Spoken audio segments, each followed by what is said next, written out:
जी हां, मौत का जिम्मेदार कौन? मध्य प्रदेश के सीहोर जिले के मुंगावली गांव में बोरवेल में गिरी सृष्टि को बचाया नहीं जा सका है। करीब 50 घंटे तक चले रेस्क्यू ऑपरेशन के बाद सृष्टि को बोरवेल के गड्ढे से बाहर निकाला गया। बच्ची रिस्पॉन्स नहीं दे रही थी, इसलिए उसे सीधे जिला अस्पताल ले जाया गया, जहां डॉक्टर्स ने बच्ची को मृत घोषित कर दिया। बच्ची को बाहर निकालने के लिए एनडीआरएफ, एसडीआरएफ और सेना के जवान लगे हुए थे, लेकिन बच्ची को बाहर निकालने में कामयाबी नहीं मिल पा रही थी।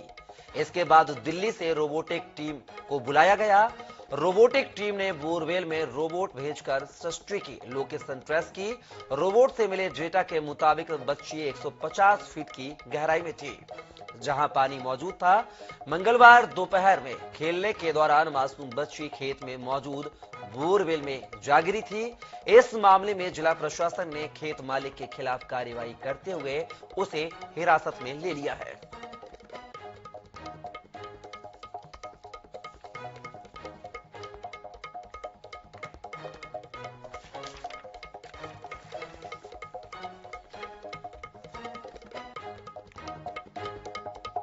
बता दें आपको, मासूम सृष्टि की जान को नहीं बचाया जा सका है।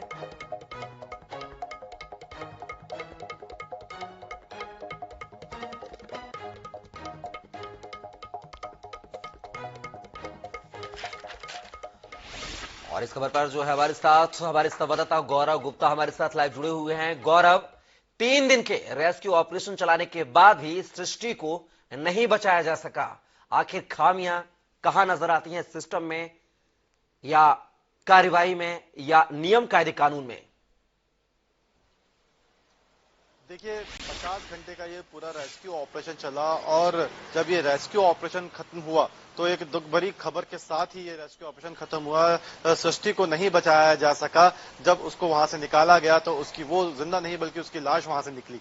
पिछले 50 घंटे से पूरा प्रशासनिक अमला बच्ची को बचाने के लिए वहां पे जुटा हुआ था। जिस दिन ये घटना हुई थी उस दिन भी आईएनएच ने प्राथमिकता के साथ इस पूरी घटना को अपने दर्शकों तक पहुंचाया था। उस दिन सबसे बड़ी बात ये सामने आई थी कि जिस तरीके से वहां पे ड्रिलिंग की जा रही थी, जिस तरीके से वहां पे रेस्क्यू ऑपरेशन किया जा रहा था, उसके बावजूद बच्ची को या सृष्टि को नहीं बचाया जा सका है। बात अगर इस पूरे रेस्क्यू ऑपरेशन की करें तो इस रेस्क्यू ऑपरेशन में कई सारी खामियां भी देखने को मिलती हैं, क्योंकि जिस दिन ये रेस्क्यू ऑपरेशन चलाया जा रहा था कुछ फीट तक तो गड्ढा वहां पे ट्रेन के माध्यम से किया गया, लेकिन जिसके बाद जब वहां पे कड़ी चट्टानें आई, वहां पे ड्रिलिंग जब शुरू की गई तो इस 300 फीट के बोर में जहां सृष्टि 30 फीट की गहराई में फंसी हुई थी, उस चट्टानों के कंपन की वजह से सृष्टि और ज्यादा गहराई में जाती गई। उसके बाद आज इस पूरे रेस्क्यू ऑपरेशन में आर्मी को बुलाया गया और उसके बाद गुजरात से स्पेशल टीम आएगी जिसने रोबोट्स के माध्यम से सृष्टि को बाहर निकाला। अब सवाल यह है कि इस तरह की तकनीक का इस्तेमाल अगर पहले ही दिन कर लिया जाता तो शायद आज ये नतीजा देखने को नहीं मिलता। इसके अलावा बात करें इस पूरे घटनाक्रम की तो इससे पहले भी देखने को मिला है कि इस तरह की घटनाएं मध्य प्रदेश के और भी जिलों में सामने आई है। अभी कुछ ही हफ्तों पहले या कहें तो कुछ ही महीनों पहले मध्य प्रदेश के जो विदिशा जिला है, जो राजधानी भोपाल से सटा हुआ है, वहां के लटेरी में भी एक इस तरह की घटना आई थी जहां पे एक मासूम बच्चे की भी बोरवेल में गिरने से मौत हो गई थी। उस घटना के बाद प्रदेश सरकार ने प्रशासन को सख्त हिदायत दी थी और सख्त निर्देश दिए थे कि इस तरह के जितने भी बोरवेल हैं उन सभी पर कार्रवाई की जाए और जितने भी बोरवेल हैं उन सभी को बंद किया जाए। और उसके बाद कुछ दिन तक इसकी जद्दोजहद देखने को भी मिली थी, लेकिन उसके बावजूद आज ये घटना हमारे सामने नजर आ रही है। सबसे बड़ी बात यहाँ पर यह है कि कई सारे ऐसे बोरवेल हैं जो रिकॉर्ड में है लेकिन वो सूख चुके हैं और आज भी इसी तरह से खुले पड़े हुए हैं, लेकिन उनके ऊपर अभी भी कोई भी कार्रवाई नहीं की जा रही है। इसमें लेकिन एक व्यक्तिगत रिस्पॉन्सिबिलिटी या कहे व्यक्तिगत जिम्मेदारी भी देखने को, और व्यक्तिगत जिम्मेदारी भी बहुत महत्वपूर्ण होती है, क्योंकि ऐसे बहुत सारे बोरवेल हैं जो प्रशासन की अनुमति के बिना ही करवा लिए जाते हैं, जिनका रिकॉर्ड में भी कोई जिक्र नहीं होता है। ऐसे बोरवेल भी इसी तरह से खुले पड़े रहते हैं और अगर वहां पे इस तरह की घटना होती है तो उसके लिए कौन जिम्मेदार, ये अपने आप में एक बहुत बड़ा सवाल है। ऐसे में अब इस बात का होना भी जायज है कि जो ये बोरवेल है इसको लेकर कोई सख्त नियम होना बहुत जरूरी है, ताकि जो बोरवेल खुदवाए जाते हैं और जो इस तरीके से बोरवेल की अगर कोई परमिशन लेता है तो लगातार उनकी मॉनिटरिंग भी होती रहे, ताकि इस तरह की घटना ना हो। क्योंकि सृष्टि के साथ जो हुआ ये अपने आप में कई तरह की लापरवाहियों के चलते हुआ। सबसे पहली बात तो जिस जगह पर ये बोरवेल की गई थी वहां पर किसी भी तरह के पत्थर से या किसी भी तरह के परमानेंट तरीके से उस बोरवेल को ढका नहीं गया था, जिसकी वजह से जब सृष्टि वहां खेलते हुए पहुंची तो उस बोरवेल में गिरी। उसके बाद जब इस पूरे मामले में रेस्क्यू ऑपरेशन चलाया गया तो रेस्क्यू ऑपरेशन में भी कई तरह की लापरवाही शुरुआत में की गई। जिस तरह की तकनीक का इस्तेमाल इन्होंने आखिरी दिन में किया, प्रशासन ने आखिरी दिन में किया, उसी तकनीक का इस्तेमाल शुरू में कर लिया जाता तो ज्यादा बेहतर होता। क्योंकि उसी समय जब ड्रिलिंग की जा रही थी तो सृष्टि लगातार उस बोरवेल में गहराई में जाती जा रही थी। तो ऐसे में सवाल यह है कि इस तरह की तकनीक का इस्तेमाल पहले क्यों नहीं किया गया।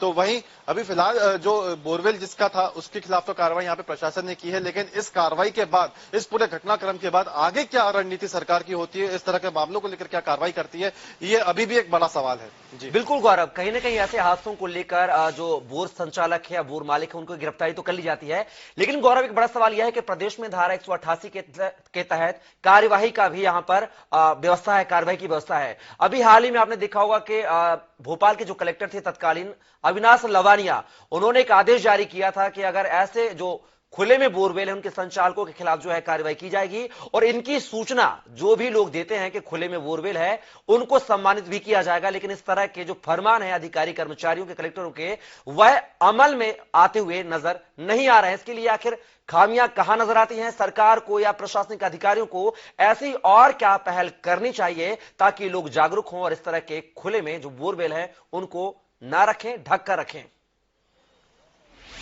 देखिए, ये जो बोरवेल होते हैं ये अमूमन खेतों में या मैदानों में ही होते हैं, क्योंकि जो मध्य प्रदेश में जो खेतों में सिंचाई की जो प्रणाली है उसमें जो नलकूप और ये बोरवेल है ये काफी अहम भूमिका निभाते हैं और इसी के चलते इन बोरवेलों को खुदवाया जाता है। लेकिन गर्मियों के चलते ये जो बोरवेल है वो सूख जाते हैं और इनको दोबारा आगे चल के इस्तेमाल किया जा सके, इसके चलते जो बोरवेल है उनको बंद नहीं किया जाता है और नतीजा ये रहता है कि इस तरह की घटनाएं सामने आती है। लेकिन इसके लिए ये किया जरूर जा सकता है कि इस तरह के बोरवेल को पैक करवाया जाए, के लिए एक प्रॉपर तरीके से जो कवर होता है उसको लगवाया जाए और इसकी मॉनिटरिंग प्रशासन की तरफ से लगातार की जाए। यहाँ पे प्रशासन को साफ तौर पर ये कहा गया था कि इस तरह की अगर कोई घटना या इस तरह का कोई बोरवेल मिलता है तो उसके खिलाफ कार्रवाई की जाए। लेकिन सबसे बड़ी दिक्कत यहाँ पे ये है कि प्रशासन तक ऐसी जानकारी पहुंच ही नहीं पाती है, क्योंकि जो इस तरह के बोरवेल होते हैं वो मैदानों में या खेतों में होते हैं और किसी खेतों में किस तरह का बोर है ये प्रशासन तक जानकारी पहुंच ही नहीं पाती है। बिल्कुल गौरव, कहीं ना कहीं बात करें तो यहाँ पर नियमों के अभाव में नियमों का प्रभावीकरण न होना यही वजह है कि खुले में बोर मिल रहे हैं, उसके बाद भी जो लोग हैं जागरूक नजर होते हुए दिखाई नहीं दे रहे हैं। फिलहाल गौरव आप हमारे साथ जुड़े, तमाम जानकारी साझा की उसके लिए बहुत बहुत